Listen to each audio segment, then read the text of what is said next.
भक्तों हरे कृष्णा। भक्तों आज हम सब श्रीमद् भगवद गीता यथारूप अध्याय 4 दिव्य ज्ञान श्लोक नंबर 18 पढ़ेंगे। भक्तों कृपया ध्यान देना। उससे पहले हम सब भक्तों भगवान की मंगलाचरण स्तुति करेंगे। आप सब भी साथ साथ करें तो और अच्छा होगा। ओम अज्ञानतिमिरन्धस्य ज्ञानांजनशलाकया चक्षुरुन्मीलितं येन तस्मै श्री गुरुवे नमः। श्री चैतन्य मनोभीष्टं स्थापितं येन भूतले स्वयं रूपा कदा मह्यं ददाति स्वपदान्तिकं। वन्देऽहं श्री गुरुः श्रीयुतपदकमलं श्री गुरून् वैष्णवश्च श्री रूपं साग्रजातम् सहगण रघुनाथवन्दितं तं सजीवं साद्वैतं सावधूतं परिजन सहितं कृष्ण चैतन्य देवं श्री राधा कृष्ण पदान सहगण ललिता श्री विशाखान्वितांश्च। हे कृष्ण करुणा सिंधो दीनबंधो जगतपते गोपेश गोपिकाकांत राधाकांत नमोस्तुते। तप्त कांचन गौरांगी राधा वृंदावनेश्वरी वृषभान सुते देवी प्रणममि हरिप्रिये।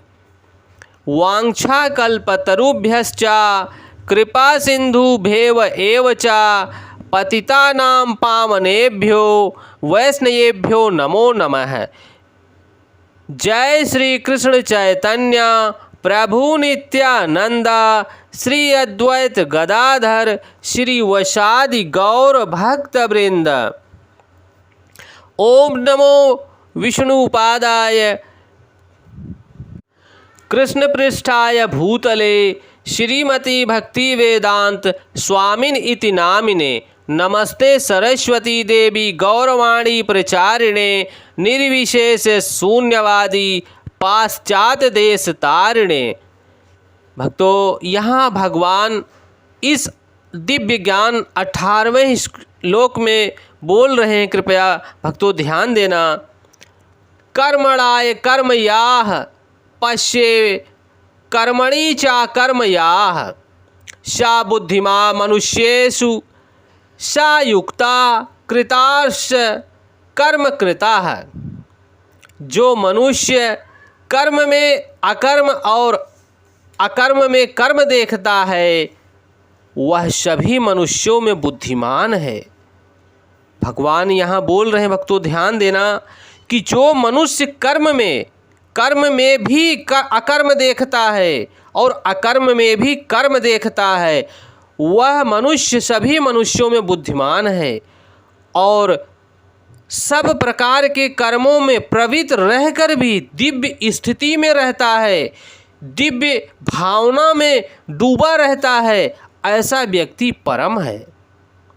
कृष्ण भावना अमृत में कार्य करने वाला व्यक्ति स्वभावतः कर्म बंधन से सदैव मुक्त हो जाता है। भक्तों यहाँ भगवान अपनी वाणी से अपने शब्दों से स्पष्ट कर रहे हैं कि जो मनुष्य प्राणी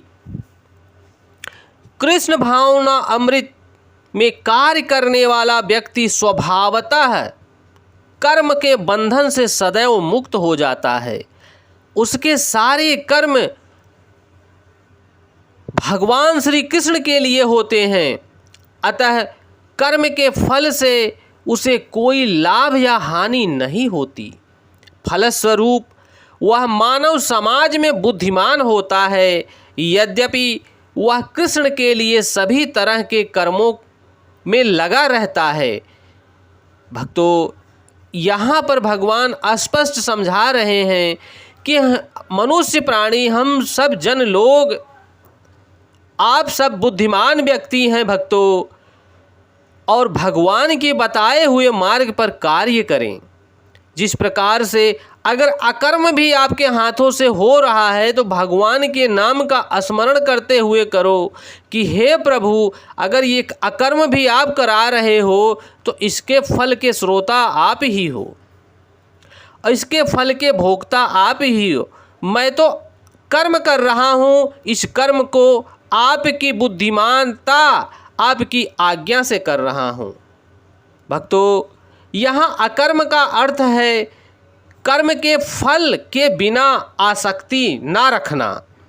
जो व्यक्ति कर्म में आसक्ति रखता है, फल की इच्छा रखता है, वह अकर्म नहीं होता। निर्विशेषवादी इस भय से सारे कर्म करना बंद कर देता है कि कर्म फल उसके आत्म साक्षात्कार के मार्ग में बाधक न हो जाए। किंतु सगुणवादी, जो सत्यवादी है, जो सतोगुणी लोग हैं, वह अपनी इस स्थिति में भी भली भांति परिचित रहता है कि वह भगवान का नित्य दास है।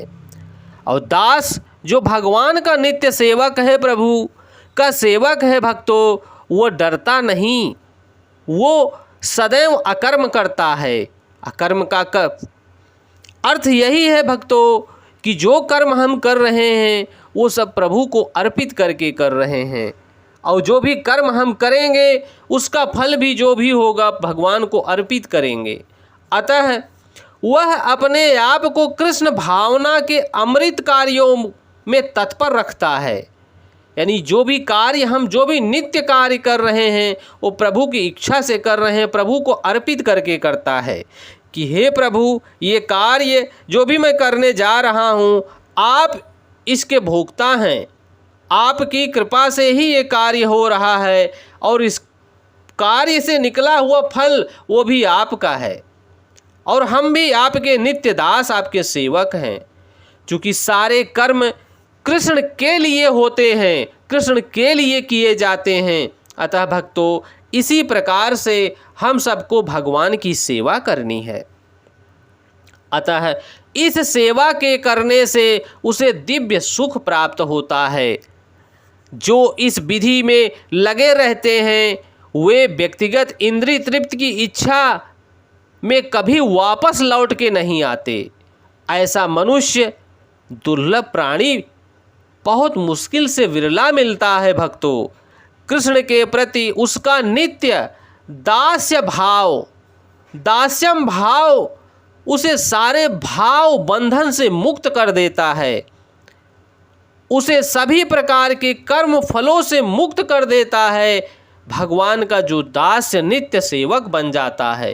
भक्तों, तो हम सबको भगवान का नित्य दास सेवक बनना है कि प्रभु जो आपकी आज्ञा होगी वैसा ही कार्य हम सब करेंगे, और आपके नाम का चिंतन करते हुए आपके परम धाम को, आपका दिव्य दर्शन स्वरूप प्राप्त करेंगे। हरे कृष्णा कृष्ण कृष्णा हरे हरे, हरे रामा राम रामा हरे हरे, हरे कृष्णा कृष्ण कृष्णा हरे हरे, हरे रामा राम रामा हरे हरे। भक्तों, यह भगवत वाणी आप सबको और मनुष्य जनों तक पहुंचानी है, जिससे कि और मनुष्य जनों का कल्याण हो सके। जय श्री कृष्णा।